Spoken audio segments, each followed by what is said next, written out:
Race number 36 on our programme today as we hit midday here in the UK. Attention! Go!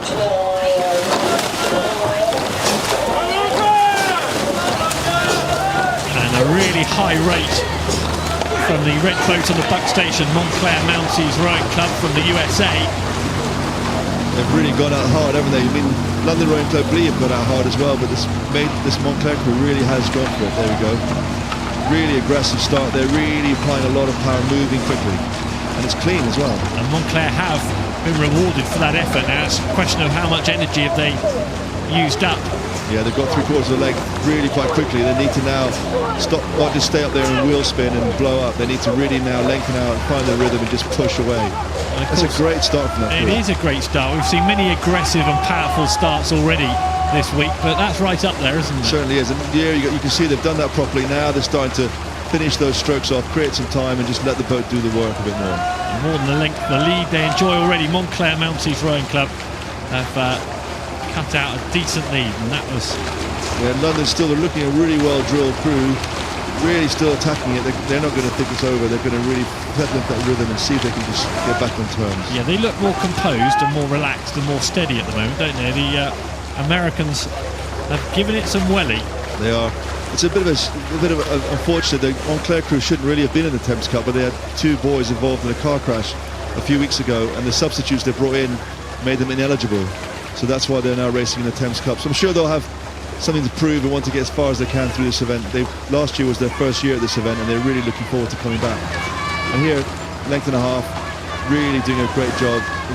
Really rowing very nicely there. Abigail Leake, the Cox for London Rowing Club B, felt there was plenty to learn from in the first round. Feel their improvements in the performance. To put those into play pretty quickly. There you can see Abigail Leake, the London Rowing Club, encouraging the boat along. She'll be keeping them informed as to where opponents Montclair are. And Montclair are being spoken to by the umpire, just drifting a little bit, trying to leave some puddles, or whether it was tactical or whether it was incompetence would be a harsh word, but you get my drift. Yeah, I mean, sometimes it's hard with these 8. Sometimes the Cox can't see everything properly. In fact, it's almost easier to steer from the rower's perspective, because you can see all the booms lining up behind you. Yes. Whereas the Cox, these guys block up most of the space. It'd be like driving your car down the motorway. There's somebody sitting on the bonnet blocking the view. Gilana Langhorn is the Cox.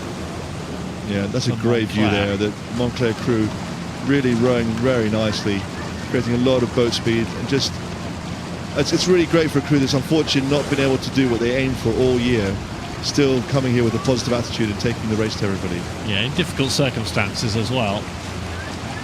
Emotionally that have taken its toll, but also having to change competition. Yeah, and here they're doing a good job here. The London B crew still really having a go, but just looking at this Montclair crew, making it look really good going down here, coming up towards past Remelin. It's a great view from these drones, isn't it? You don't normally get to see this kind of stuff. They're 3/4 mile post, the progress board showing the 2 up high. As the other crew comes by, they will put the margin up for people to see. So 6 returnees to the Montclair boat who raced the Princess Elizabeth last year. So they've got a little bit of experience coming into this Henley Royal Regatta. Yeah, there's a big deal about them last year. Unfortunately, they got knocked out quite early because they got a difficult draw, but it's a club crew that's been developing gradually over time, and they finally felt that they had a fast crew last year, and they came here, they fundraised, and they said they definitely wanted to come back this year. So it's a shame they couldn't come back and row as a school 8. But doing a good job here. Nice, really good long rhythm, making easy work, to be honest, of the London club. But good boat speed. And they make a point of mentioning that they're so used to rowing on a lake, 6-lane racing, and side-by-side 2-horse race, very different for them. Yeah, it's an interesting contrast, isn't it? Because the schoolboy level, there's a lot of that kind of 6-lane racing. And when these guys go to universities, it's mostly match racing 2x2, which is what we're doing here today. So we'll need to quickly adjust. get used to the unique conditions that are Henley. And the psychology is quite different between the two, because in the 6-lane racing it's all about the fastest you can row from A to B, because you can't really influence the other people. But here in a side-by-side race, the psychology is important. If you get up enough, you might be a lesser crew, but you start to put pressure on the other crew and they start to doubt themselves, and you can impact their performance. So tactically and psychologically, actually, there's much more going on in a 2-horse race, as I referred to it just now, as to 6-lane racing, where you've just got to basically give it your all, and it's a bit more raw, isn't it? Because you can be 40, 50, 60 metres away from your opposition, depending what lane you're in.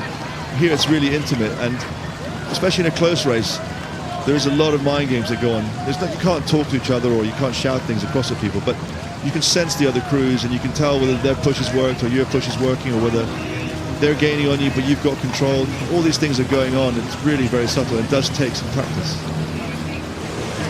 Yeah, you could be in danger of preoccupying yourself a bit too much with the other boat, I suppose, whereas in 6-lane racing with 5 opponents, you're not going to get too carried away about what other boats are doing. Just look after your own game. Yeah, exactly here. And also here, because of the bounce and stuff, that London crew will be feeling the wash from the Montclair crew. And that isn't, I mean, it's okay in an 8, but in the smaller boats, that's really unpleasant to row in. The Montclair here looking really nice, very well drilled.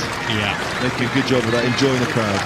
So well done to the Americans here. Montclair chop the rate right off, and they are enjoying the response they're getting from the crowd. They don't want to drop it off too much, but they've done enough.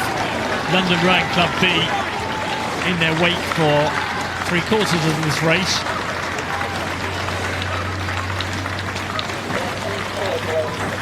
Montclair Mounties Rowing Club from the USA beating London Rowing Club B in the Thames Challenge Cup.